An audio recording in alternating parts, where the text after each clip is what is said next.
কিসের বিপদ মন্ত্রী? কিসের বিপদ? একটা চোর মারা গেছে। চোর মারা গেছে? অমনি অমনি মারা গেলেই হলো? বেটা ধরা পড়লো না, শাস্তি পেল না, নিজেই ফট করে মরে গেল। এ কি মামার বাড়ির আবদার? আমার হুকুম ছাড়াই মরে গেল। আজকে চোরটা গৃহস্থের বাড়িতে চুরি করতে গিয়ে দেওয়াল চাপা পড়ে মারা গেছে। দেওয়াল কে দিয়েছিল? দেওয়াল মিস্ত্রি তো দিয়েছিল। এই তোরা যা, ধরে আন ওই মিস্ত্রি বেটাকে। মিস্ত্রিকে কঠিন শাস্তি দিতে হবে মহারাজ। দোহাই মহারাজ, আমার কোনো দোষ নেই। গৃহস্থের বাড়ির দেওয়াল আমি খুব ভালো করে দিয়েছিলাম। চোরটা চোর, চোরের ঠাকুরটা এসে শীত কাটলেও দেওয়াল পড়তো না। খুব যে বড় বড় কথা, দেওয়াল তাহলে পড়লো কেন শুনে? নির্ঘাত মাটির দোষে মহারাজ। ও মন্ত্রী, এ আবার বলে কি? ঠিক কথাই তো বলছে মহারাজ, নিশ্চয় ওই মাটির দোষে। মাটি কে জমিয়েছিল? আমার মাসতুতো দাদার পিসতুতো বোন মহারাজ। এই তোরা একে বন্দি কর আর ধরে আন ওই মাটিওয়ালিকে।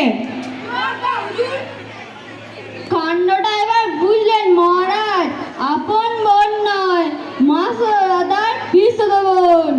ওর আসপদ্দা তো কম নয়, সামান্য একটা মাটিওয়ালা হয়ে আমার রাজ্য মাটি করতে চায়। মিস্ত্রির কোনো দোষ নেই, ওর কোনো দোষ নেই। ও যা ভালো দেওয়াল দেয় সে তো রাজ্যের সবাই জানে।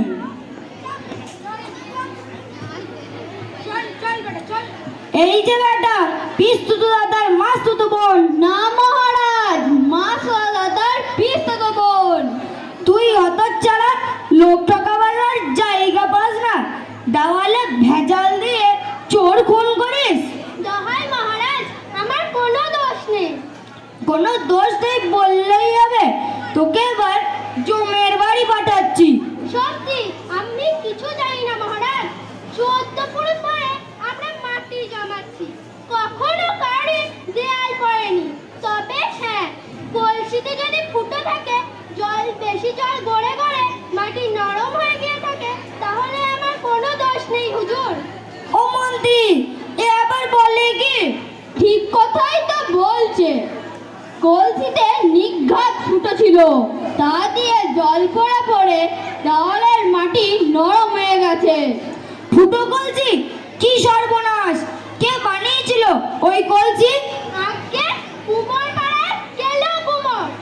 এই তোরা একে বন্দি কর আর ধরে আন ওই কুমোর বেটাকে। কুমোর বেটার সাহস তো কম নয়, বেটা কিনা আমার রাজ্যে ফুটো কলসি বানায়। এতদিন কত ফুটো কলসি বানিয়েছে কে জানে, তা দিয়ে জল পড়ে পড়ে গোটা রাজ্য জলে ভেসে গেল। বলো কি মন্ত্রী? হ্যাঁ মহারাজ। ও কি মারাত্মক! বেটাকে এক্ষুনি শুলে চড়াতে হবে। বেটা বজ্জাত কুমার, তুই আমার খাস, আমার করিস, আর শেষকালে আমারই সর্বনাশ করিস। আগে আমি তো কোনো দোষ করিনি মহারাজ। তবে ফুটো কলসি কে তৈরি করে? তোর সাহস তো কম নয়, তুই আমার রাজ্যে বাস করবি আর ফুটো কলসি তৈরি করবি? ওই ফুটো কলসি জল গড়ে গড়ে মাটি নরম হয়ে গিয়ে দেওয়াল ধসে পড়ে আর চোর মারা যায়। বেটা খুনে? দোহাই মহারাজ, আমি কিছু জানি না। কোন কলসি কবে গড়েছি তা আমার মনে নেই, কিন্তু এই রাজ্যের সবাই জানে আমার কলসির গড়ন সেরা। কলসি যদি ফুটো হয় তবে কাঠের দোষে মহারাজ। কাঠের আবার দোষ কি হে মন্ত্রী? আমার যে মাথা গুলিয়ে যাচ্ছে। ওর কথাই ঠিক মনে হচ্ছে মহারাজ। ফুটো কলসি